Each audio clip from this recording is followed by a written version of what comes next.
อยู่บอกคนอยู่ต่างประเทศผู้บ่าวเมืองนอกมักอยู่บ่กะมากอยู่มักเนาะน้องตายมักอันนี้น้องตายน้องมักคนดีหรือคนรวย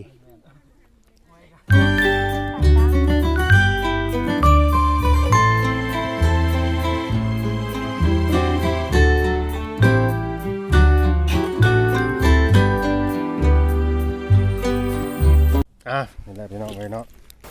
สำหรับหน้าตาสาวโสดคนใหม่เนาะซึ่งว่า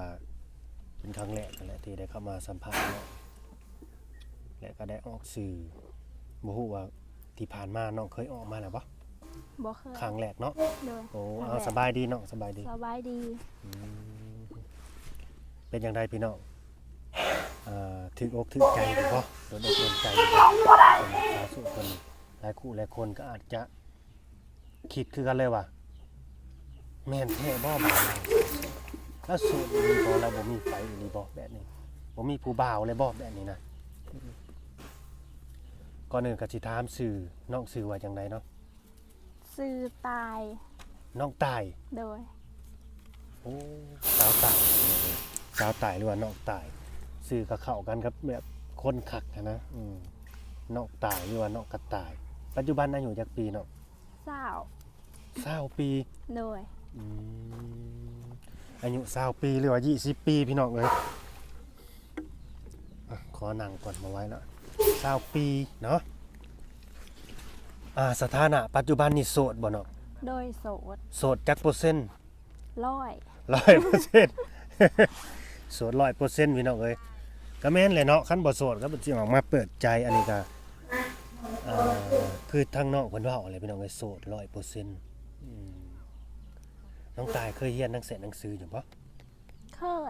เคยจบม.ใดเนาะจบแต่ม.4จบม.4แล้วบ่ได้เรียนต่อบ่โดยบ่ได้เรียนต่อเป็นหยังจังบ่ได้เรียนต่อบ่มีคนอยู่เฮือนแม่บ่มีคนเฮ็ดเวียกโอ้ก็คือว่าคนในครอบครัวนี่มันน้อยเนาะโดยก็เลยให้น้องออกโรงเรียนโดยโทษเด้อน้องมีพี่น้องจักคน3คนเป็นคนที่เท่าใดนี่หลาลูกสาวหลาลูกสาวหลาอีกแล้วพี่น้องเอ้ยบาดนี่แสดงว่าพี่น้องนี่มีครอบครัวเบิดแล้วบ่แม่นทางครอบครัวเบิดแล้วเหลือแต่น้องตายน้องตายก็อยากสร้างคือกันบ่จังออกมาเปิดใจแม่นอยากสร้างคือกันเอาเลยเด้อพี่น้องไอ้น้องก็อยากสร้างคือกันจักสิไปสร้างครอบครัวกับหนุ่มทางใดบาดนี่ก็คือออกมาประกาศหรือว่าออกมาเปิดใจแบบว่าเพื่อว่าสิได้เจอเนื้อคู่ที่ว่าอยู่ต่างบ้านต่างเมืองเนาะหรือว่าอยู่ต่างประเทศแม่นบ่น้องน้องมักอยู่บ่คนอยู่ต่างประเทศผู้บ่าวเมืองนอกมักอยู่บ่กะมักอยู่มักเนาะน้องตายมักอันนี้น้องตายน้องมักคนดีหรือคนรวยปานกลางปะปานกลางกับบ่ถึงขั้นว่าดีบ่ถึงขั้นว่ารวยเนาะแม่นแต่ขอให้แบบว่าเขามีต้นทุนที่ดีกว่าน้องบ่แม่นมีต้นทุนที่ดีกว่าโดยปัจจุบันนี้น้องเฮ็ดหยังน้องตาย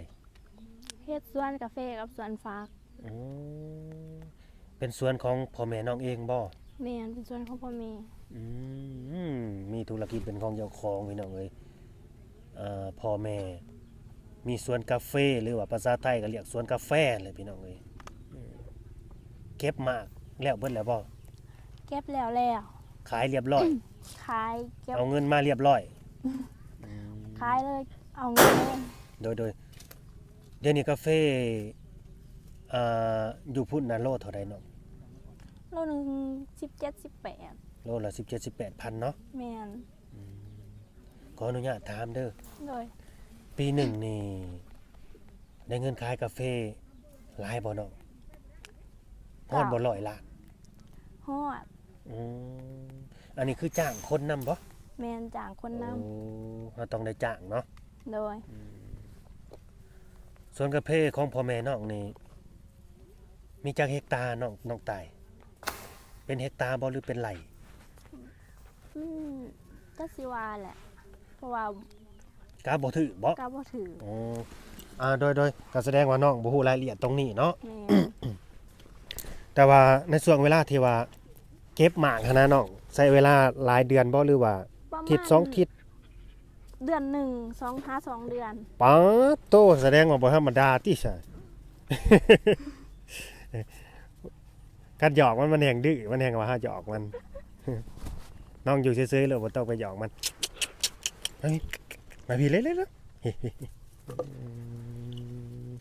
ต้องขอโทษขออภัยเด้อพี่น้องเด้อเนาะเพราะว่าหมามันแบบว่ามันมักเล่นกับคนหันนะมันมักเล่นกับคนคลิปนี้อาจจะมีแบบน้องหมาเนาะพี่น้องเนาะออกมาเข้ามากวนคลิปนั่นแหละก็บ่ว่ากันเนาะพี่น้องเนาะก็บ่ว่ากันแหละอันนี้ก็เรียกว่าความน่ารักหรือว่าความน่ารักของสัตว์พี่น้องเอ้ย อย่าดึงไป น้องตายพี่น้องเอ้ย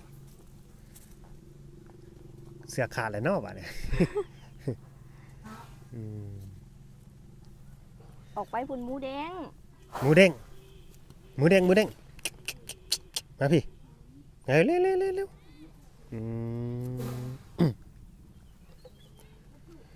เพิ่นมีสวนกาแฟพี่น้องเอ้ยเนาะอยู่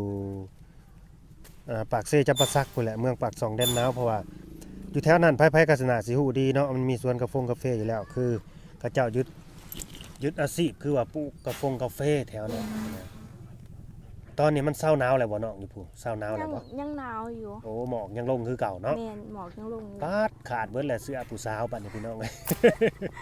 หยอกข้างหน้าข้างหลัง เพิ่ง กัน หวัง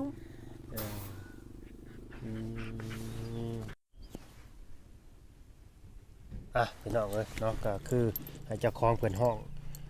น้องมาไปเป็นที่เรียบร้อยเนาะบัดนี้ก็สิมาสัมภาษณ์ทางน้องเพิ่นต่อนะอันนี้ก็สิเป็นครั้งแรกพี่น้องก็ยอมรับเนาะหลายคู่หลายคนก็น่าจะชื่นชอบแล้วก็สนอกสนใจน้องตายนะเนาะเพราะว่าน้องก็เป็นแบบว่าคนที่ว่ารูปร่างหน้าตาดีนะพี่น้องเอ้ยเป็นพิเศษสำหรับคนนี้เนาะสถานะน้องตอนนี้เนี่ยคือโสด 100% เนาะแม่นบ่ เลย น้องตายเคยแบบว่า เคยมีผู้บ่าวอยู่บ่ ก็เคยมีอยู่ โดยคนที่น้องเคยล้มเคยคุยนี่คือรุ่นราวคราวเดียวกันแม่นบ่ แม่น แต่ก็เลิกลาไปแล้วแม่นบ่ โดย เป็นหยังสาเหตุจังได้เลิกลากันน้อง ก็ย่อมบ่เข้าใจกันนะ คุยกันโดนบ่ ก็ประมาณ5-6เดือน 5-6 เดือน โดยแล้วน้องเคยคาดหวังกับเขาไว้อยู่บ่ว่าแบบนี้นะน้องแบบว่าอยากใช้ชีวิตคู่หรือว่าอยากได้เป็นคู่ชีวิตนี่นะเคยคิดฮอดจุดนั้นอยู่บ่ ก็เคยแล้ว แต่มันบ่แม่นบ่ แม่น อันนี้บางที่แบบว่าเป็นความหักของวัยรุ่นนะถ้าวัยรุ่นบางคนเขาก็แบบว่าหักเล่นๆนะน้องยังบ่ทันได้คิดแล้วก็คาดหวังไปถึงฮอดจุดนั้นแต่สำหรับตัวน้องนี่ก็น่าจะแบบว่ามีความหักที่ว่าจริงใจนั่นแหละถึงแบบว่าเฮาถึงคาดหวังว่าอยากใช้ชีวิตคู่กับเขาแบบนี้นะแต่มันก็เป็นไปบ่ได้เนาะ โดย หรือบางที่เฮาอาจจะบ่แม่นเนื้อคู่กันนั่นแหละมีวาสนาแค่ได้รู้จักกันแค่ได้มากได้หักกันชั่วครั้งชั่วคราวนะแล้วก็เลิกลากันไปแบบนี้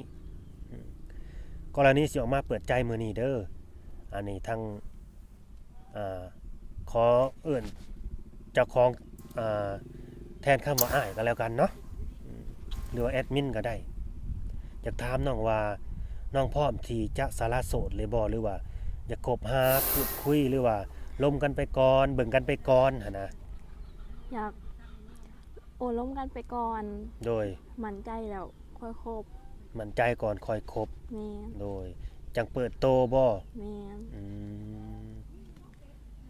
ต้องใช้เวลาโดนบ่น้องสมมุติว่าเฮาลมกันไปนี่นะในความคิดของน้องคิดว่า ด้น ประมาณจักเดือน 2-3 เดือน 2-3 เดือน อันนี้คือแบบว่าเฮาเว้าแบบว่าเว้าเผื่อไว้เนาะแต่ที่จริงนี่ตัวอ้ายว่าบ่ฮอดได้น้องถ้าเกิดว่าน้องเจอคนที่ว่าถูกใจ แม่น บ่น่าสิฮอดได้เจอคนที่ถูกใจและโดนใจน้องตรงสเปคของน้องแบบนี้น้องตายสูงเท่าใดนี่ ส่วนสูง แมท60โอ้แมตร60เด้อพี่น้องเอ้ยน้องสูง160ก็กำลังดีพี่น้องเอ้ยเนาะบ่สูงบ่ต่ำเมตร60น้ำหนักนี่เนาะประมาณเท่าใดตอนนี้ ประมาณ49โอ้น้ำหนัก49พี่น้องเอ้ยหุ่นกำลังดีกำลังเฟี้ยวเลยตอนนี้อืม น้องนะน้องไอ้ตาย ว่าไปว่าน้องนั้นน้องตายเกิดวันหยังน้องตาย วันอาทิตย์ โอ้คนเกิดวันอาทิตย์เนาะครบรอบวันเกิดแล้วบ่นี่หรือว่าผ่านไปแล้ว ใกล้ โอ้ แล้ว ผ่านไปแล้วเนาะ เลย อืมผ่านไปแล้วผ่านไปได้จังมื้อเลย 2-3 เดือนแล้ว โอ้ได้จัดวันเกิดอยู่บ่ที่ผ่านมานี่ บ่บริจาค บ่มีเนาะ เลย บ่มีโมเมนต์นี้เนาะ บ่มี คือแบบว่าครบรอบวันเกิดเท่าแหละพ่อแม่หรือว่าหมู่ครูเนี่ยนี่นะซื้อเค้กมาเป่าเค้กหรือว่าฉลองวันเกิดอันนี้บ่มีเนาะ บ่มี ตั้งแต่น้อยจนปัจจุบันนี่บ่เคยจัดเลยแม่นบ่เนาะ บ่เคยจัด โอ้คิดอยู่บ่ว่าอยากจัดอยากเฮ็ดคือเขา กะคิดอยู่ อืมแต่มันชินแหละเนาะเฮาเคยอยู่แบบนี้เนาะ แม่นสิสิ้นแล้ว โดยถ้าเกิดว่าคือสมมุติปีนี้มีคนจัดให้น้องซะใครก็ตามแต่ปีหน้าก็อยากจัดอีกได้บัดนี้คือเฮาเคยจัดหั่นน่ะ แม่น กันบ่เคยแล้วก็แล้วไปหั่นนะอืมคบกันไปก่อนล้มกันไปก่อนคันมั่นใจเลยก็คือพร้อมเลยเนาะว่าโทษเด้อพ่อแม่เขาล้มเบิดบ่ ยัง อ๋อเพิ่นอยากได้ลูกเขยเลยเนาะลูกสาวหลาเด้เพิ่นก็อยากได้ลูกเขยแล้วมาบริหารนั่นสวนกาแฟซอย กับลูกสาวหลาเนาะอืมน้องก็บ่เคยไปไทยเนาะ อันนี้นะตั้งแต่เรียนจบมานี่เคยออกไปเฮ็ดเวียกข้างนอกอยู่บ่แบบว่าไปเฮ็ดงานข้างนอกนะนอกจากอยู่สวนกาแฟนี่นี่ บ่เคยไป ยังเนาะอืมยังอยู่นำพ่อนำแม่เนาะ เลย เคยคิดอยู่บ่ว่าอยากไปทำงานฝั่งไทยหรือว่าไปเที่ยวไทยแบบนี้เคยอยู่บ่ กะคิดอยู่ว่าอยากไปเที่ยว โดยน้องเคยข้ามไปอยู่บ่แถว2 มง 2 เมกเคยไปบ่ บ่เคยขาม โอ้ไปฮอดแต่แถวฝั่งนี้เนาะ แม่น ผู้สลอกสลาววัดผู้แนวนี้แม่นบ่ แม่น อืมบ่เคยข้ามไปฮอดที่จริงมันข้ามง่ายๆนะทางนั้นเด้บ้านในเรื่องอายุเด้อน้องเด้อทางน้องตายนี่สิจำกัดอยู่บ่อายุหนุ่มๆสิที่ทักมาจีบมาคุยนี่นะ กะบ่จำกัดก็ได้ เอาประมาณจักปีลงมาบ่เกิน บ่เกิน60หรือว่า40ก็ได้ บ่เกิน40 50เอาสามีซะถ้าน้องคิดว่าน้องอยากเจอหักแท้หรือว่าคนที่ว่าจริงจังและก็จริงใจกับเฮาพร้อมที่จะดูแลน้องได้หันนะเอาบ่เกิน50ซะหรือว่า55ลงมาแบบนี้หันนะสิพอได้บ่ ได้ ได้เนาะ เลย น้องว่าน้อง20ปีเลยเนาะ เลย 20ปีและรุ่นอ้ายประมาณ24 25ขึ้นไปนี่สิคุยบ่ ก็ได้แบบอายุกับบ่อยากบ่เกี่ยวปานใดนะ บ่อยากเกี่ยวเนาะ แม่น ขอเพียงแต่ว่าอีหยังน้องอายุบ่สำคัญนี่ขอเพียงแต่ว่าหยัง ก็เพียงว่าเข้ากันได้ดีเข้าใจกันดี โอ้น้องมักผู้ชายแบบว่าหึงหวงอยู่บ่ บ่ค่อยมักปานใด บ่มัก นะ เนาะ เลย โดยถ้าว่ามีหนุ่มๆนี่อันนี้แน่นอนเด้อน้องตายเด้อถ้าเกิดว่ามีหนุ่มๆนี่ทักมาจิมาคุยกับน้องแล้ว เขาต้องหึงต้องหวงน้องเด้เพราะว่าน้องเป็นคนงามเด้เพราะว่าคนงามนี่ไผๆก็มักนะน้องมักคนหล่อบ่ไอ้ถามตรงๆมักคนหล่อหน้าตาดีอยู่บ่ ค่ะเอาคนทางนิสัยอะ อ๋อสิคบคนทางนิสัยดีกว่าบ่ แม่น อ๋อเลือกคบคนทางนิสัยน้องว่าพี่น้องเอ้ยนิสัยบ่ดีก็สิคบอยู่เนาะ แต่ว่าหน้าตาหล่อนะนิสัยบ่ดีเออนิสัยบ่ดีจุจิจุกจิกแล้วก็บ่สนใจบ่ใส่ใจแบบนี้นะ แต่ว่าหน้าตาดีหั่นนะสิเอาอยู่บ่แบบนี้ บ่นะ บ่เอาเนาะอืมหน้าตาดีหล่อเราเนี่ยนี่ บวกรวยมาอีกสุดท้ายแบบนี้นะ พร้อมที่จะดูแลน้องแบบนี้หั่นนะแต่ว่า นิสัยบ่ดี เออติดแบบนี้อันนี้คือเป็นเรื่องสมมุติซื่อๆนะว่าน้องสิเลือกบ่แบบนี้น้องสิเอาบ่หั่นน่ะบ่เอาเนาะ อืม แล้วบัดนี้หนุ่มๆเด้อน้องเด้อต้องเลือกบ่ว่าสิเป็นหนุ่มลาวหรือว่าหนุ่มไทยหรือว่าได้เบิดสิ ได้ เป็นหนุ่ เวิ ม ร์ด ลาวหนุ่มไทยก็ได้เบิ ได้ ดเนาะ ได้เวิร์ด โดยได้เบิดเนาะอืมน้องมักผู้บ่าวคนที่ว่าอ่ารวยบ่เนาะมักคนรวยบ่คนที่พร้อมจะดูแลน้องให้น้องตายนี่สบายเลยบ่ต้องทำเวียกหรือว่าบ่ต้องเฮ็ดเวียกทำงานหนักแบบนี้นะ ก็ก็พ่อปานกลางก็ได้ อืมบ่เน้นเนาะ บ่เน้น บ่เน้นบ่จำเป็นต้องว่าต้องรวยสุดต้องรวย ดู บ่ แล จำเป็นเนาะ พ่อดูแลได้นี่ก็พอแล้ว โดยพอดูแลน้องได้แล้วก็พอน้องอยากให้ดูแลแบบใดยกตัวอย่างน้องตายอยากให้เขาดูแลแบบใดสมมุติว่าคนที่ว่าหักกันแพงกันนะน้องอยากให้เขาดูแลแบบใดหลักๆคิดว่า ดูแลทำแบบ เอาใจใส่บ่หรือว่า เอาใจใส่เฮาดูแลแบบนี้บ่น้องแบบว่าดูแลเรื่องค่าใช้จ่ายชีวิตประจำวันเฮาบ่ ก็อยากให้ดูแลได้แบบ อยากให้ดูแลในจุดนี้นำบ่หั่น แม่ นะ น ดูแล อยากให้ดูแลในจุดนั้นนะ โดยพ่อแม่เฮานำบ่นั่นนี่หั่นนะ แม่น ขออนุญาตถามน้องตายพอคร่าวๆเด้อ โดย น้องก็เป็นผู้สาวเนาะเป็นผู้สาวสุดนะน้องได้จำกัดอยู่บ่แบบว่าเฮานี่สิงบประมาณหรือว่าเฮาใช้เงินแต่ละเดือนน่ะนะสิเบิดประมาณเท่าใดสำหรับผู้สาวคือน้องหั่นนะได้จำกัดอยู่บ่ในจุดนี้ ก็ คิดว่า ประมาณสำไรน้องจังพอใช้แต่ละเดือนนะอันนี้คือว่าแบบเอาอิงตามที่น้องใช้และน้องมีก็คือแน่นอนอยู่แล้วคันเฮาบ่มีเฮาก็ใช้ตามที่เฮามีหั่นนะแต่ถ้าว่าเฮามีหั่นนะเฮามีใช้ทุกเดือนน่ะน้องเคยคิดแล้วก็เฉลี่ยไว้บ่ว่าเบิดเดือนหนึงประมาณเท่าใด ก็บ่ได้คิดหรอกค่ะเพราะว่ามันเป็นตามเดือน บางเดือนก็แบบใส่ใจายหนักแน่ เฉพาะตัวน้องได้ โดย ค่าใช้จ่ายของน้องหั้นนะเพราะว่าผู้สาวแล้วก็ผู้หญิงน่ะค่าใช้จ่ายเขามันก็หลายอยู่แล้วเดือนละ2ล้าน ก็ประมาณหันแต่ละเดือน ประมาณนั้นเนาะ ประมาณ2 5 3